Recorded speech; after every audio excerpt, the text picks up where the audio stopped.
Good afternoon, everyone. Thank you very much for joining us in our panel entitled Climbing for Climate, Sustainable Monitoring in Extreme Environments. We have an exciting discussion lined up for you today, so we hope that you are going to interact with us. So for those who I have not yet met, my name is Jay Pabustan. I lead the global projects and technical sales team at HydroMet. We manufacture environmental monitoring solutions, but I hope that our company doesn't need much introduction, at least in this expo.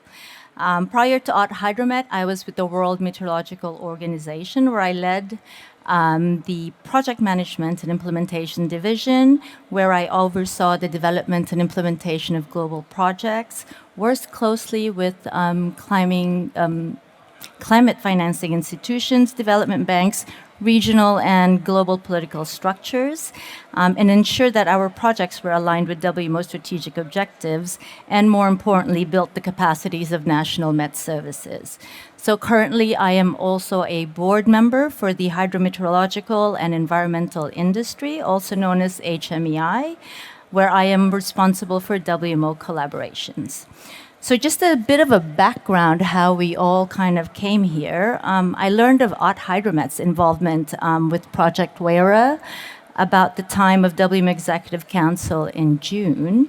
And I immediately went to see Radhika Neetu, and I told her that we, the public and the private sector, have to work together to scale up this project. And she, in turn, told me that she had just spoken with the Resource Mobilization Director at WMO, where she was also asking to help raise funds for the same project. So we were absolutely on the same wavelength. We agree on the importance of this initiative and the opportunity to present that it presents for a real public-private partnership. Sorry. Okay. So, according to the WMO, the cryosphere, which refers to all the frozen parts of Earth's system, provides some of the most useful indicators for climate change, melting ice and snow being among the most visible signs of warming. Melting glaciers and ice sheets contribute significantly to rising sea levels, which can and do threaten coastal communities and ecosystems worldwide. So in many regions, especially in the Andes, Himalayas, and the Alps, glaciers act as natural reservoirs, supporting agriculture, drinking water supplies, hydropower, especially during the dry seasons. Yet the cryosphere is one of the least monitored domains of Earth's system due to its remote, harsh, and logistically challenging environment. Improved cryospheric monitoring and integration of that monitoring is essential to fully assess, predict, and adapt to climate change and variability. So this panel will look at Project WERA, an international collaboration between Argentina, the United States, the National Geographic Explorer University of Nevada in Reno, Argentine Institute of Snow Research, Glaciology, and Environmental Sciences, King's College London, Mount Washington Observatory, Campbell Scientific, R.M. Young, Lightning Master, and HydroMet, among others. But more importantly, we will also explore how we can leverage the Global Cryosphere Watch, which is a cross-cutting activity of the WMO that supports its member states in sustainably enhancing capacities for observing all components of the cryosphere.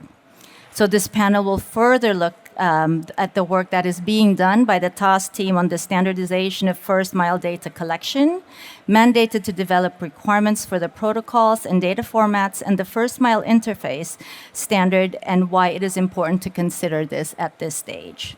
So throughout the discussion, you will have access to the Mentimeter code that you see right here. Please send us your questions, and I will field them to the speakers as we go along.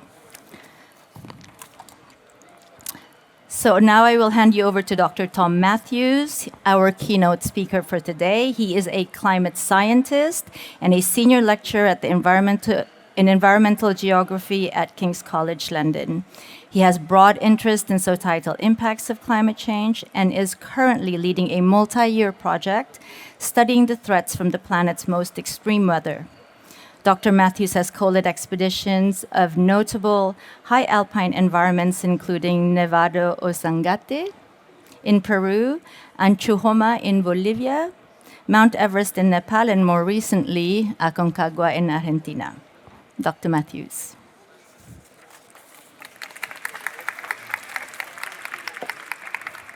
Thank you, Jay, and good afternoon, everyone. So I will talk to you about the frontline operations, if you like, installing weather stations in an extreme mountain environment as part of Project Weira. Now, Weira, anyone know what it means? It means wind in the Quechuan language, the local people. And wind is a pretty apt name, or certainly what you might expect to be an apt name for a mountain like Aconcagua. It's the tallest mountain in the western and southern hemispheres. In other words, the tallest mountain outside of Asia. We're looking here at the southern face, more than 3,000 meters high, and one of the most prominent in the world. So it sits very much proud of the landscape and therefore very exposed to the winds. And Jay just explained the large consortium of groups that were involved in trying to make this happen, putting up weather stations, including on the summit of Aconcagua and at some lower elevations too. Why go to such effort? Because it was a lot of effort. It's the water, primarily. There's a secondary reason too that I'll come on to later, but it's the water. So any of you that have enjoyed some nice Argentinian wine, you've probably consumed some water molecules that ultimately started as snow and ice, possibly up on the higher slopes of Aconcagua. So most of the water in the Mendoza River is being sourced from snow and ice melt. Ice melt later on in the dry season. And as the climate warms, the glaciers are retreating and the extent of snow cover is reducing. In the southern Andes, just in the last 20 odd years, we've lost over 600 gigatons of ice. Now, a gigaton is a lot of ice. Imagine a water, one cubic kilometer, of water. That's 1 gigaton. We've lost 600 of those from the southern Andes alone since the year 2000. This is part, of course, of a much wider pattern worldwide. Worldwide, that total is around 7,000 gigatons, so 7,000 cubic kilometers of water lost from the world's glaciers during that time. So what happens next as the climate continues to warm? That's the big question, isn't it? And whilst the broad contours are relatively straightforward to appreciate and understand, that we expect the glaciers to continue retreating as long as the climate continues to warm, the details are more nuanced. It matters how the melt energy changes. That's what we're interested in, and how the precipitation changes, how snowfall changes. And it's a complicated picture. What's the impact of 1, 2, 3 degrees of warming on the amount of snow that we see? It might be an increase. It depends the temperature at which the snow is falling. If it's falling very close to the melting point, we warm across the melting point and now we have rain. If the snow is falling a long way below the melting point, the impact of warming and adding moisture to the atmosphere might be more snow. We need to know the temperature at which the snow falls. It's just one example of why it's so critically important to know the current climatology in order to understand what the impacts of any climate change could be. But there's a real problem in high mountain areas. It's a monitoring problem. So this is the state as of 2019, before we started these ultra high altitude installations. We had a project on Mount Everest that started in 2019. So looking at altitude here, and this is a Bolivian catchment, you see below 3,000 meters, there are over 19,000 weather stations, falls off very rapidly as we increase in altitude. And as of 2019, there's only one weather station in the world that had ever been, or that was operating above 6,000 meters.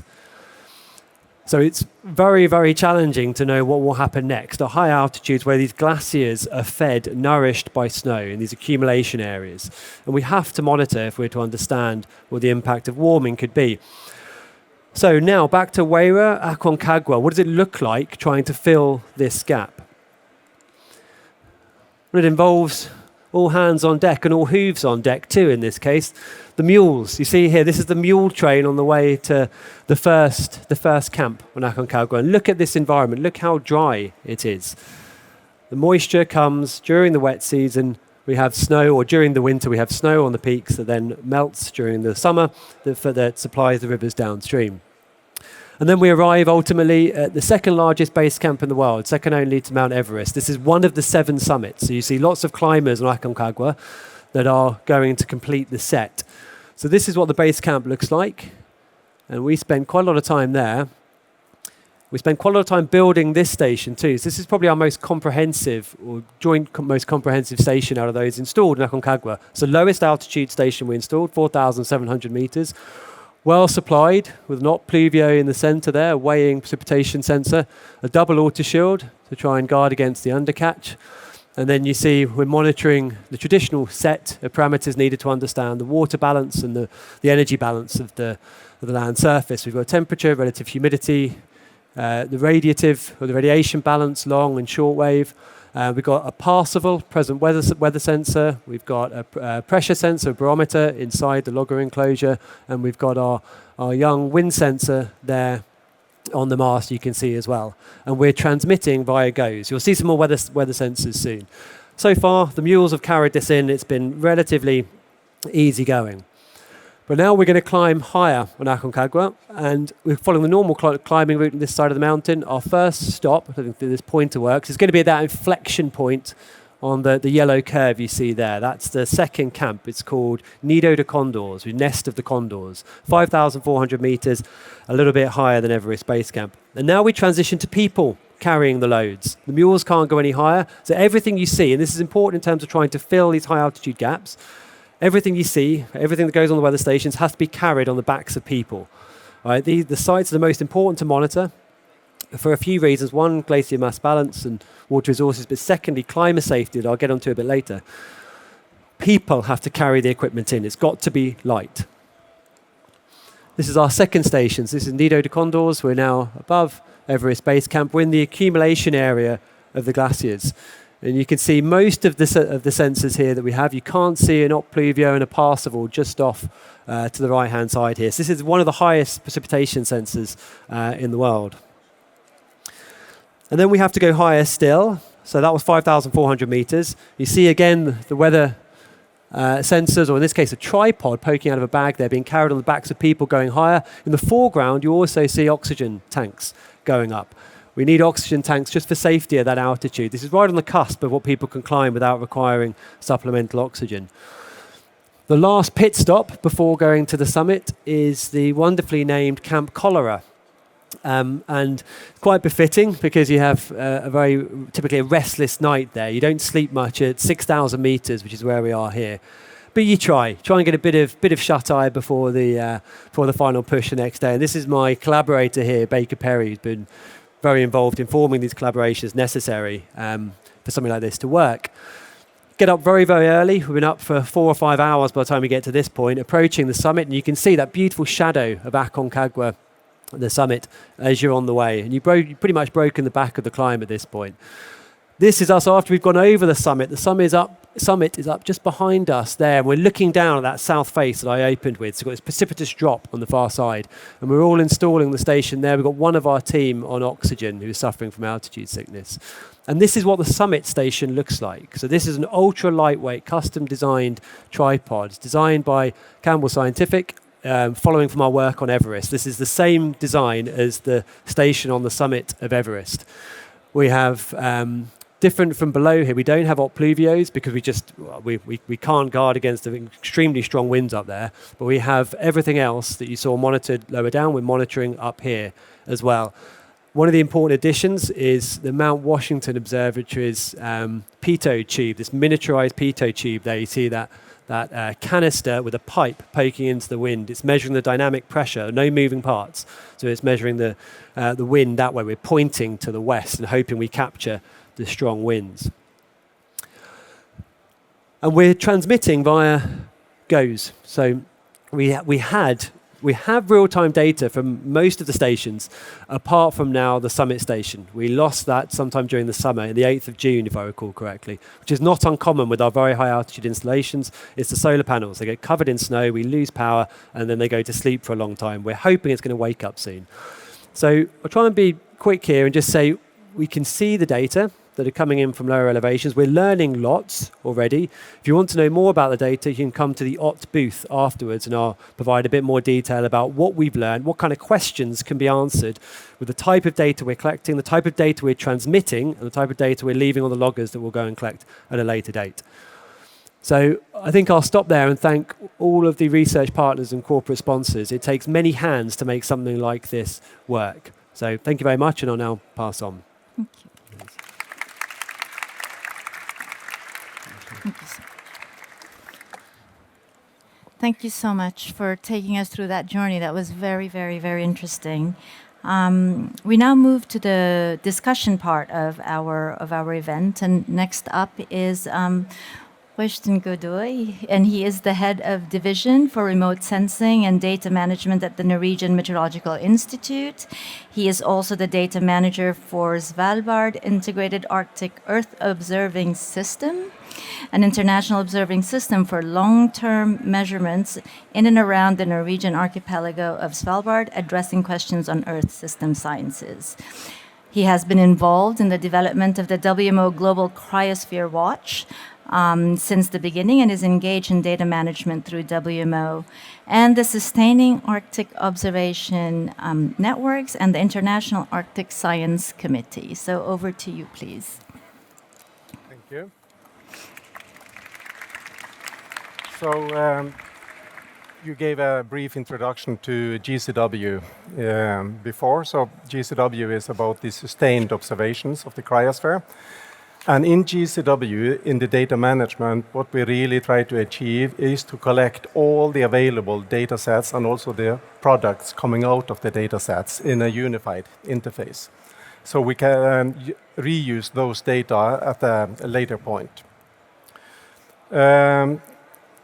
Ideally, we would also like to be able to integrate the data directly into existing workflows or even decision support mechanisms.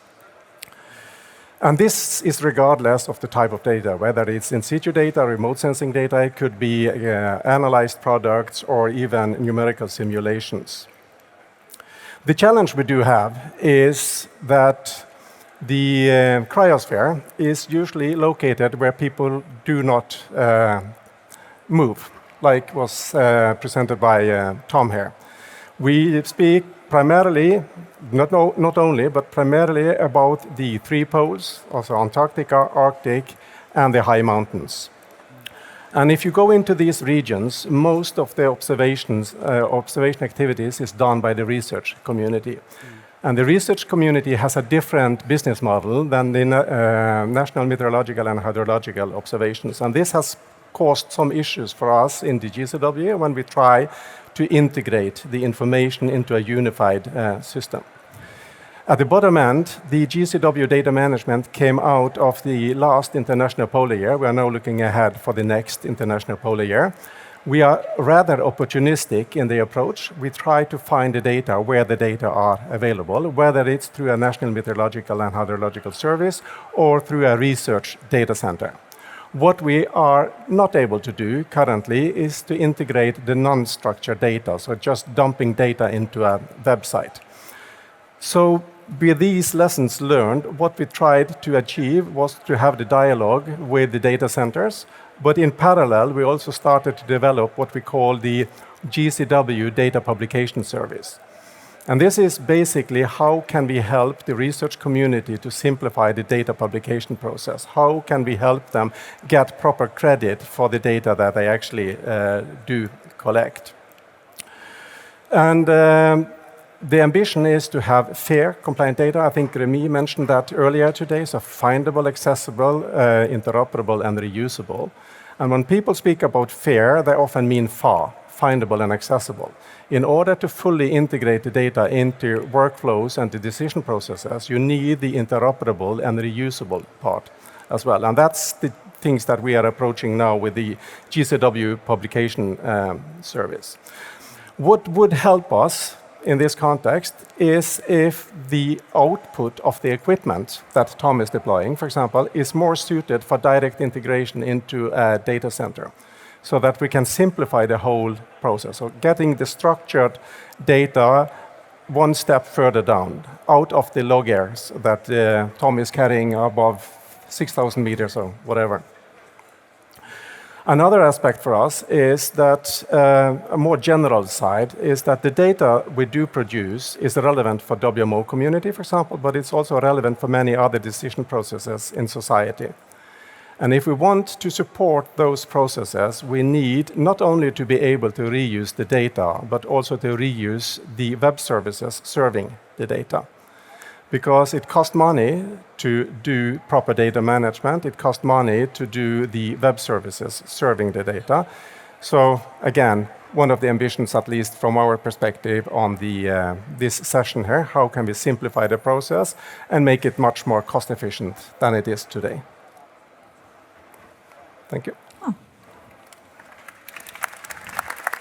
Thank you so much, Øystein. Our next speaker is Rémi Giraud, and I think this is his second time up here today.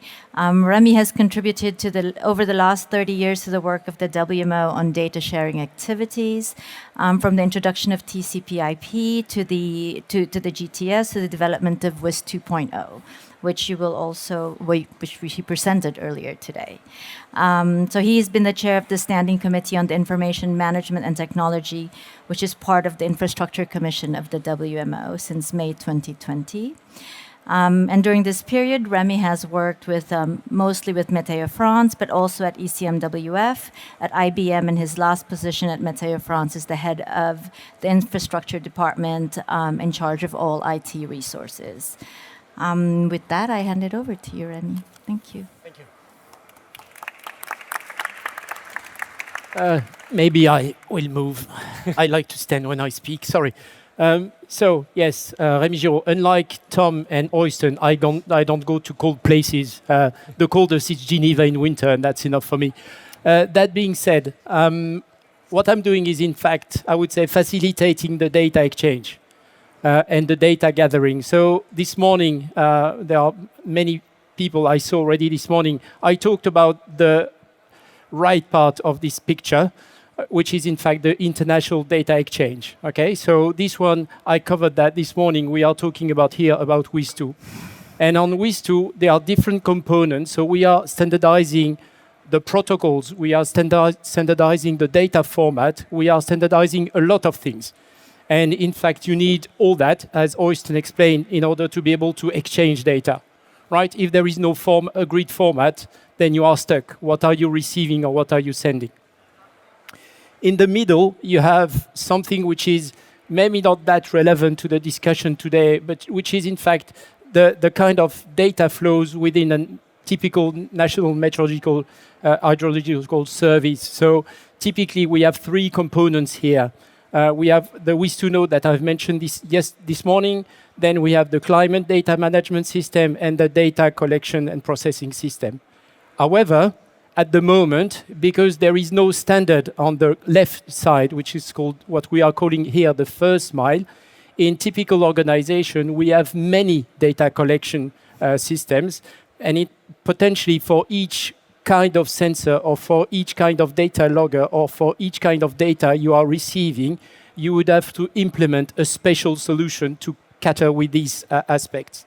So what we are trying to achieve within the first mile, and I will be talking again tomorrow on a more detailed aspect on that one, is standardizing this aspect of the data flow. Okay, so we are covering the international part, WIS 2, and we aim at providing a standard for the first mile, as we call it. A big difference compared to the WIS 2, however, is that the adoption of the first mile will not be mandatory. So WMO has no, I would say, obligation regarding the national segment. But the idea is that we are going to make this proposal on the table for members to take it, for HMEI people to take it, and hopefully together to simplify the data flow. Thank you.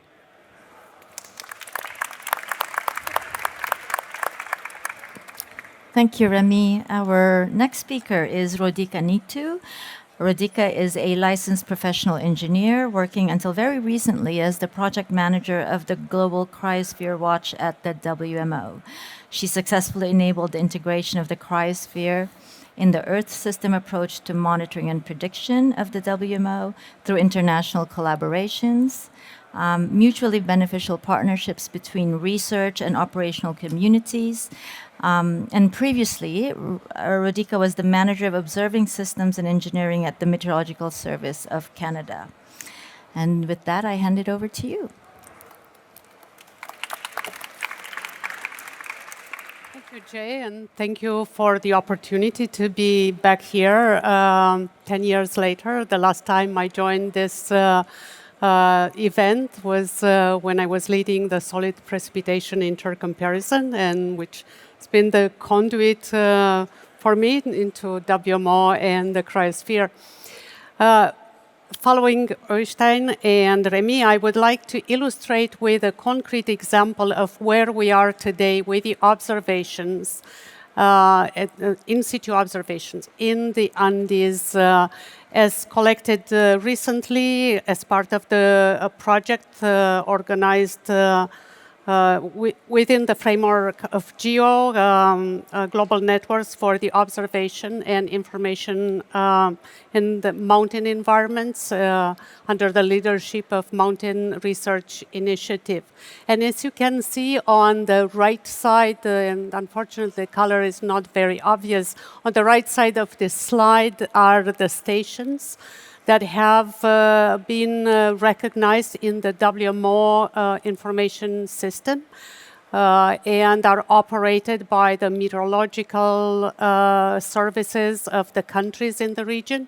On the left side are all the registered research and other operational networks in the region that and as you can see, the colors other than the light green are those that are not registered in the WMO system, and therefore stations that cannot be exchanged currently, and their data cannot be made accessible through WIS2 as presented this morning by Remy.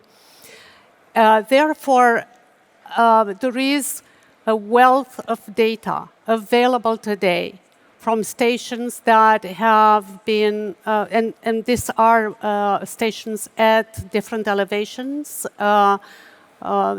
established with significant efforts, as we've seen from Tom, and with significant contributions, both in manpower and financial contributions.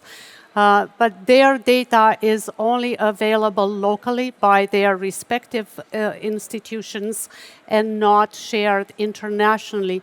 Therefore, the interoperability and the chance for reuse of that data now or in the future when new questions will be placed in front of the scientists and policymakers is not available. What we should be looking at today during this session is to find a pathway to enable a greater access to this data. And from my experience over the last 9 years working in the implementation of the Global Cryosphere Watch, I understand that there are technical aspects, but there are governance aspects and implementation that are probably the governance and implementation much more challenging because they go across, they are very much country specific and they go across different institutions. Most of them have no connection or minimum connection to the WMO framework. Therefore, they are unable, unaware, or unwilling to implement the recommendations made in the WMO context. So hopefully together here and with your input throughout this session or afterwards, we could come up with some concrete steps to move forward. Thank you. Yeah.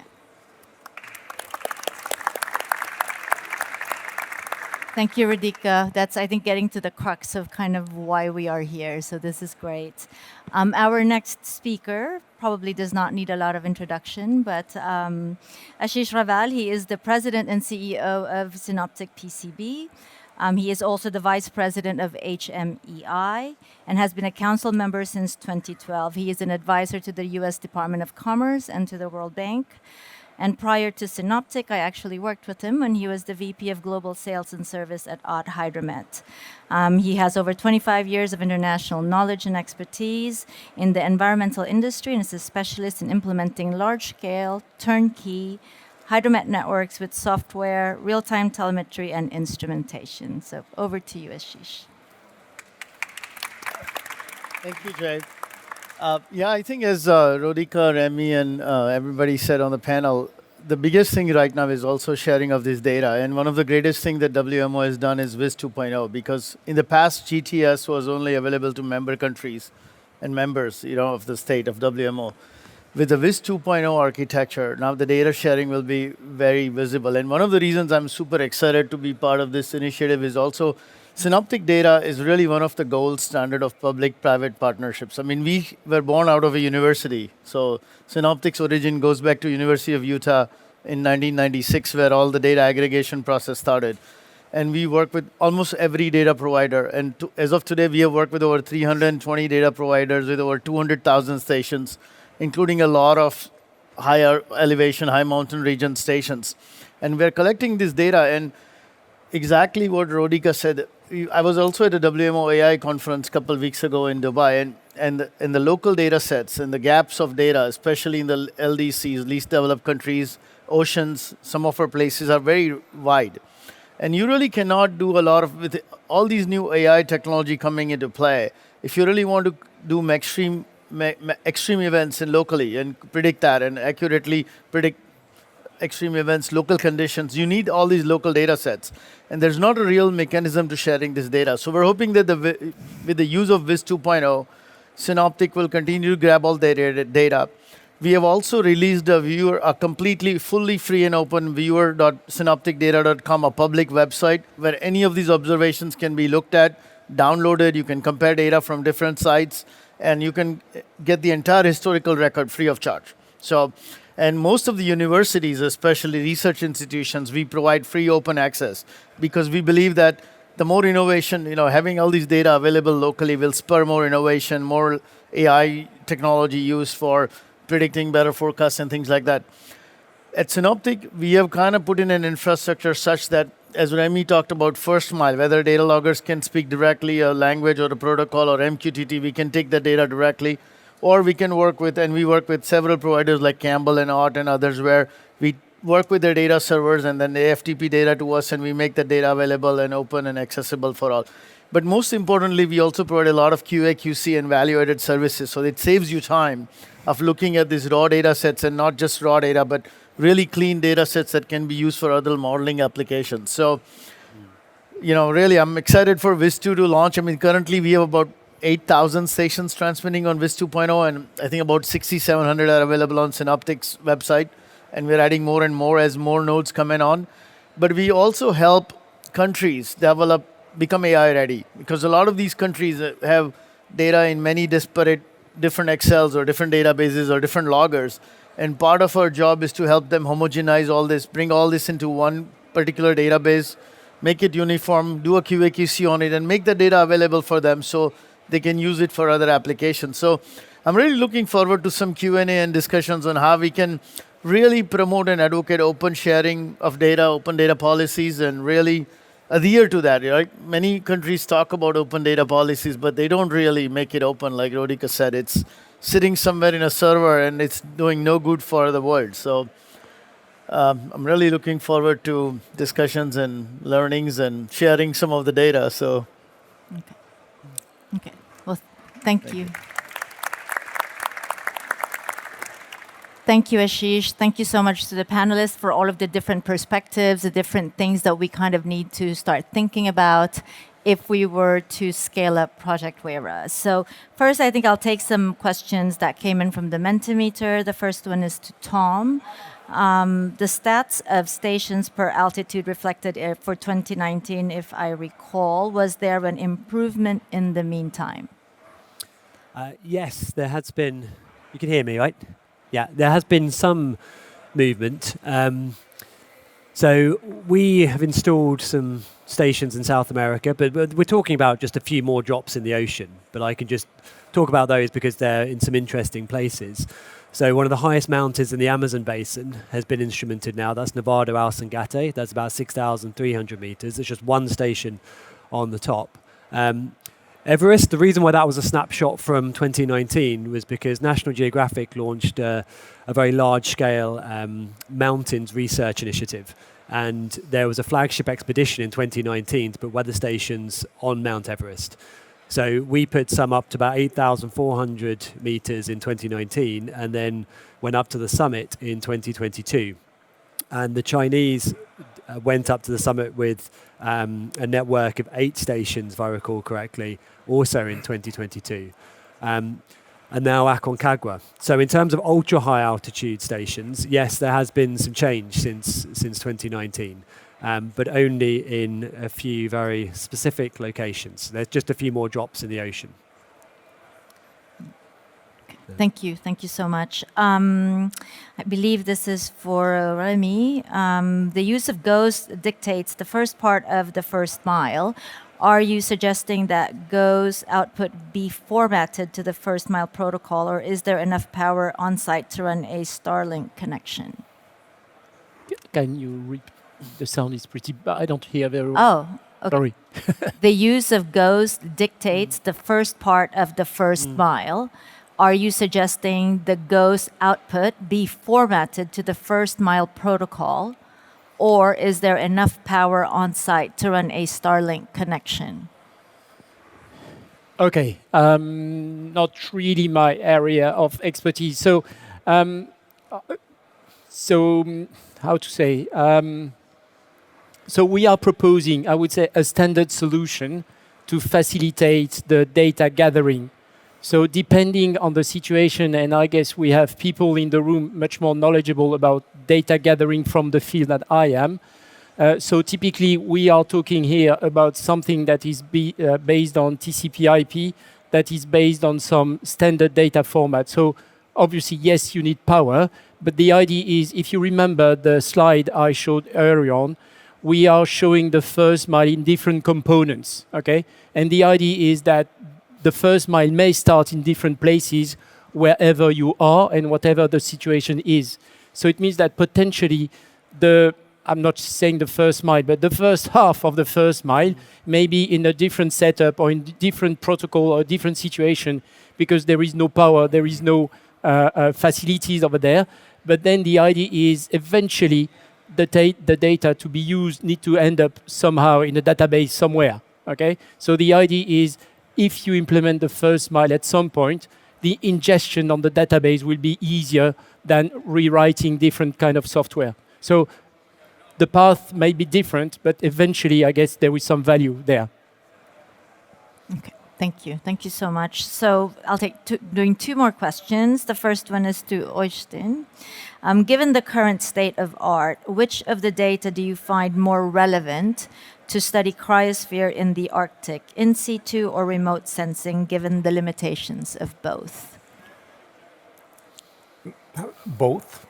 Also, you can't use you can't use remote sensing without the in situ. And basically, we have too few in situ measurements. Also, remote sensing relies on ground truth, and you need that ground truth in order to efficiently use the remote sensing products. Yes. Thank you. Thank you. And the last question is to Tom.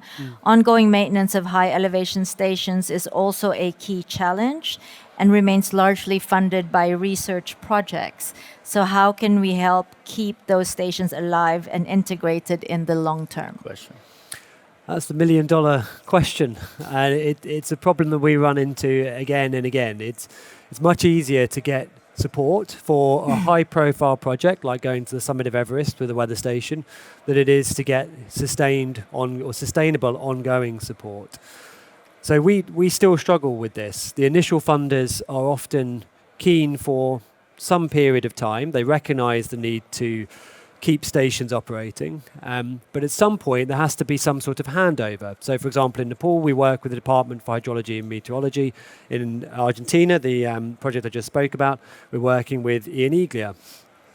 The problem is, it is very expensive to get up to these sites. And it's not just expensive, you also need the right sort of expertise. Now, to mirror some of the discussions we've been talking about, it's a case-by-case solution that's required.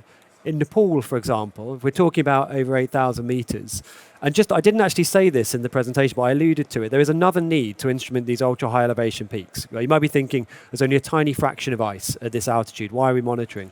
It's because thousands of people put themselves in harm's way each year, where the difference between life and death can be whether the forecast is right or wrong. And without stations up there, you don't know if the forecast is right or wrong. So regardless of whether we think people should be paying to put themselves in such danger, they do, and they take people with them. They take Sherpa with them. They have essentially no option but to be up there. So there's a strong incentive to keep these stations running. But once you're above 8,000 meters, the National Met Services don't have people on the books that can go up there. It's only the Sherpa that can go up there. And trained climbers, a few of us that operate across that divide, across science and climbing. So it's not just the expense, it's also the expertise. There is no easy solution. It's a case-by-case basis. And I think, more generally, the National Met Services in countries like Nepal, across high mountain Asia, they are less well resourced, and I think they need more resource in order to keep these networks going. That's it's the inescapable reality. In turn, the sorts of problems I'm talking about can be solved by contracting people in, but they need to have the resources to do it in the first place. We can only, as research projects, go so far. We're not going to be able to maintain indefinite funding for these stations, but we can set these networks up and try and build pipelines where we can train people in the necessary field skills, but that's never going to go to 8,000 meters. We get the most transferable resource is going to be money in this case. Thank you so much. So I guess now over to Radhika. Have you maybe kick off the full discussion here? What next, right? We see all of these challenges. We know that the countries can't really support this. We know that there's not enough funding to make it sustainable. But what can we do? What can we do now? Who would be the players so we can make this something that could work out? Maybe I'd like to start by continuing the thought from Tom regarding the long-term sustainability of stations. And that has been one of the principles of the Global Cryosphere Watch, to facilitate, where possible, the transfer of responsibility to operational organizations. But that indeed is a matter of resources, is a matter of skills, and is a matter of capacity overall. So on one hand, the need to collaborate across between research and operations to better understand the issues of challenges operating stations at high elevations, such that let's say the long-term maintenance is as efficient as possible to minimize the need for resources. Secondly is to find alternatives for supporting with financial resources the operational organizations in regions with high mountain areas of regional or global relevance, because supporting them from the national budgets, whether it's Nepal or Argentina or Peru, where I'm more familiar with similar networks, is really not possible. There are so many more demands. But that's at the technical level, so supporting the stations themselves.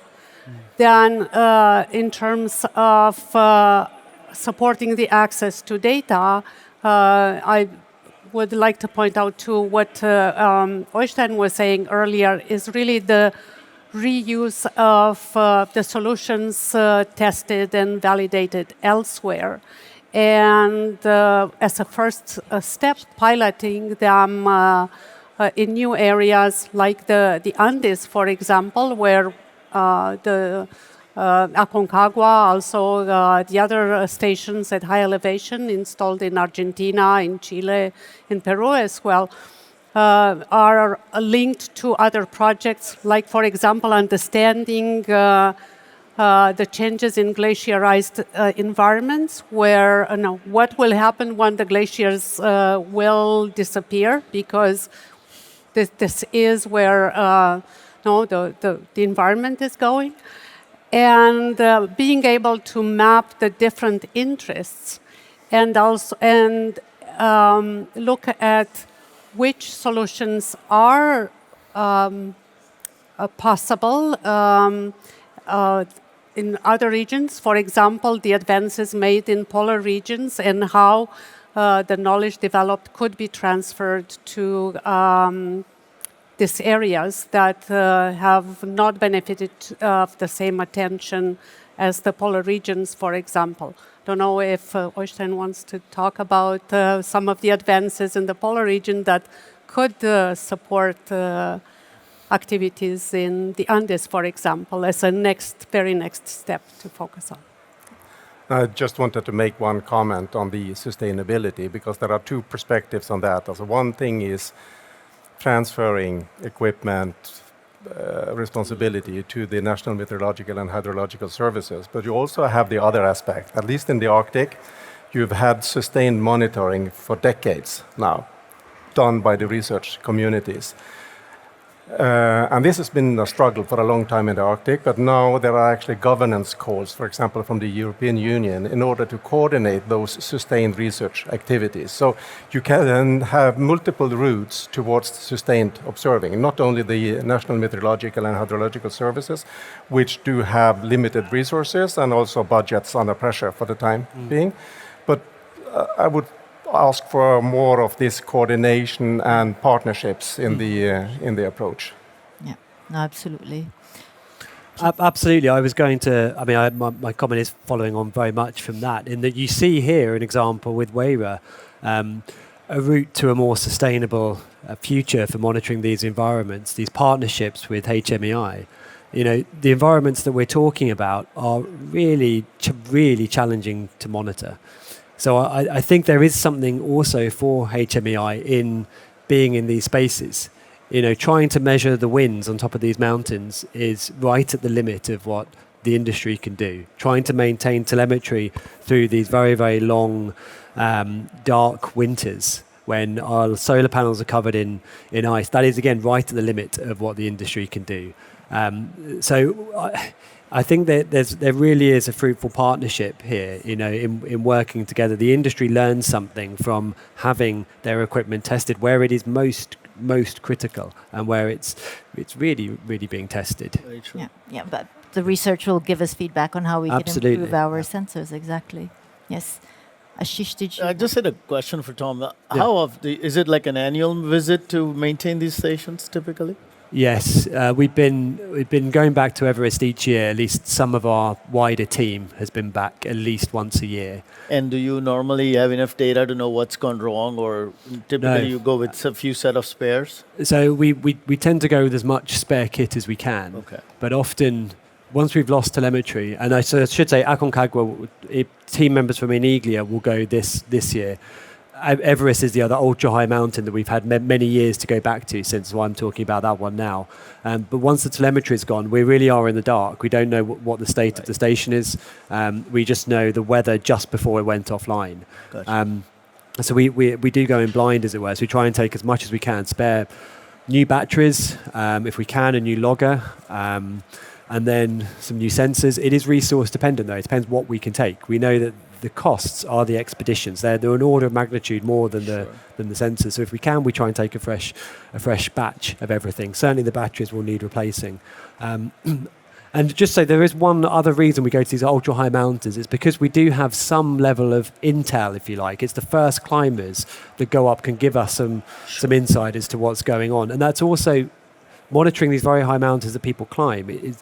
It's slightly more sustainable than it first appears, because we've got this indefinite supply of passers-by that will go past these stations, and we can perhaps make more of to help keep the stations running long term, whether that's just initial observations to help us fine-tune the actual push to the stations and what we take, or whether it's longer term, perhaps replacing batteries. It might be other expeditions or that do that.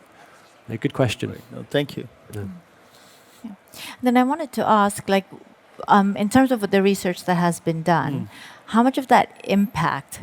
I mean, like, I think researchers and most of the people here, they understand, like, why is this important, right? But when you're talking to a politician, it's a little who at the end of the day will probably put the funding through to make these to make this sustainable.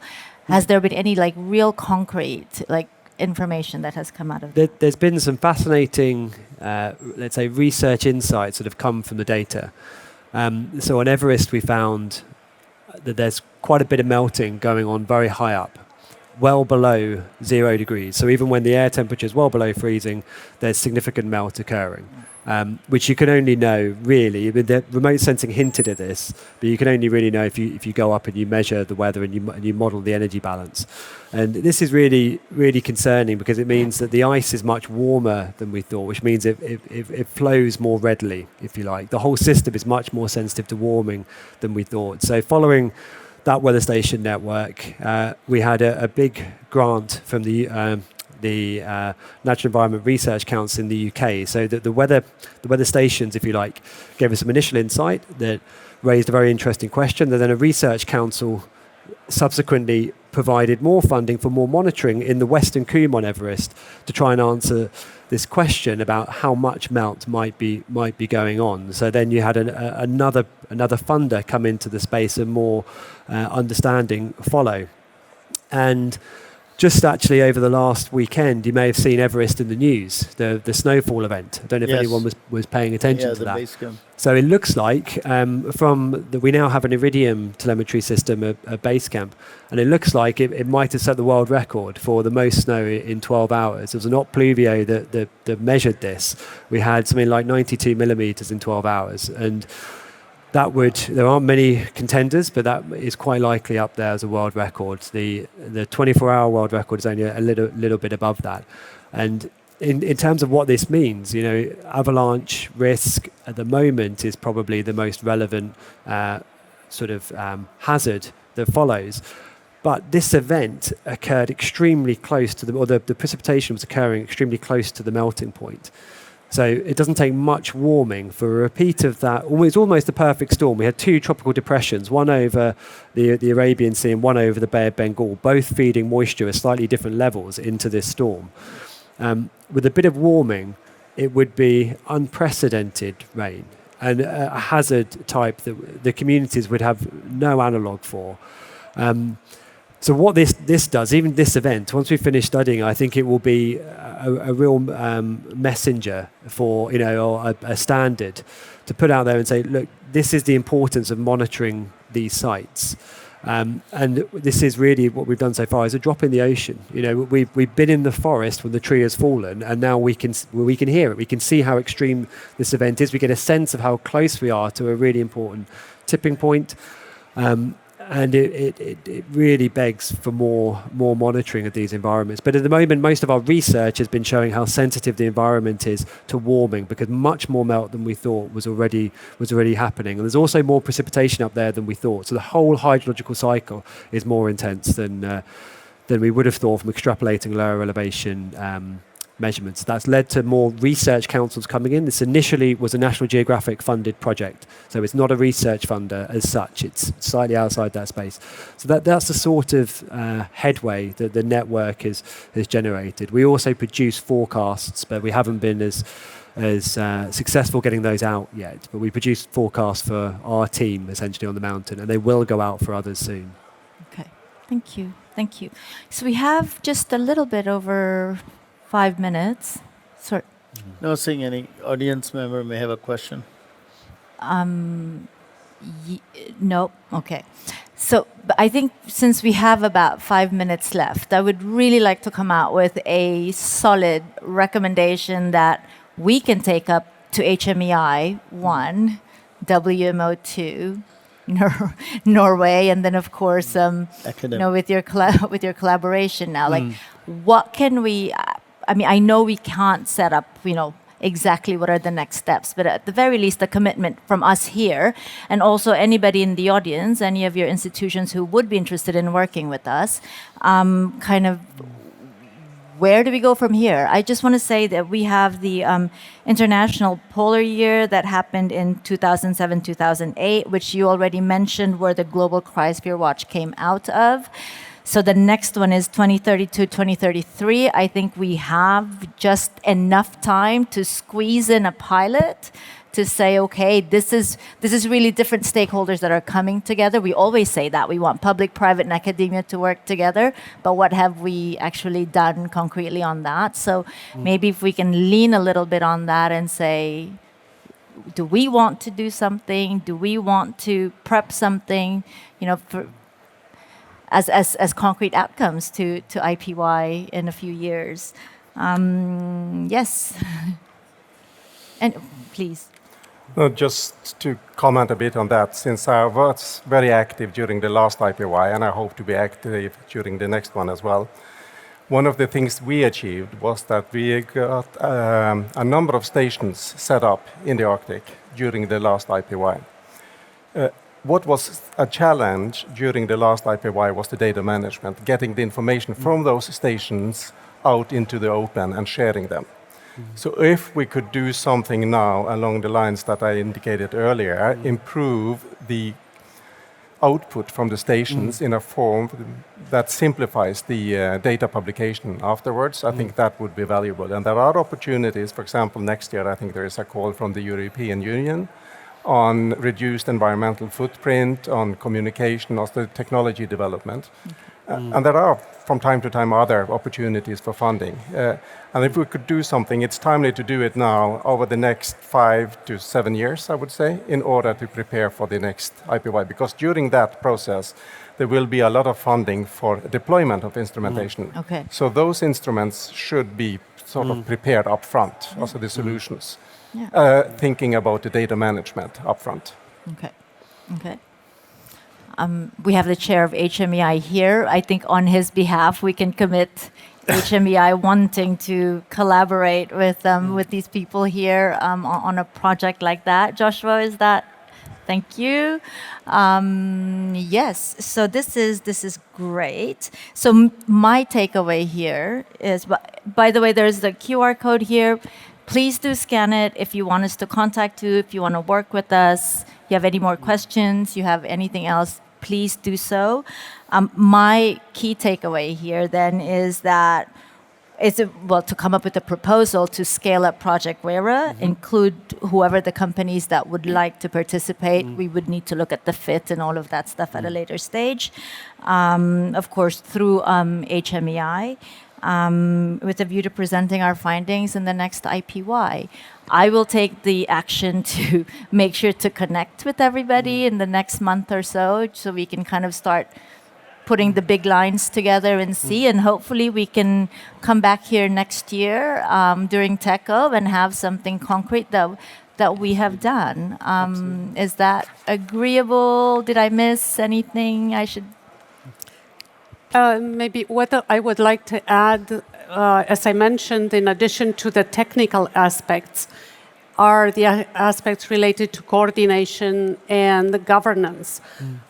Given the fact that at the country level or region level, there are multiple institutions with different levels of expertise and understanding of the collaborative framework, for example, that promoted by WMO. And that should be a component of the project.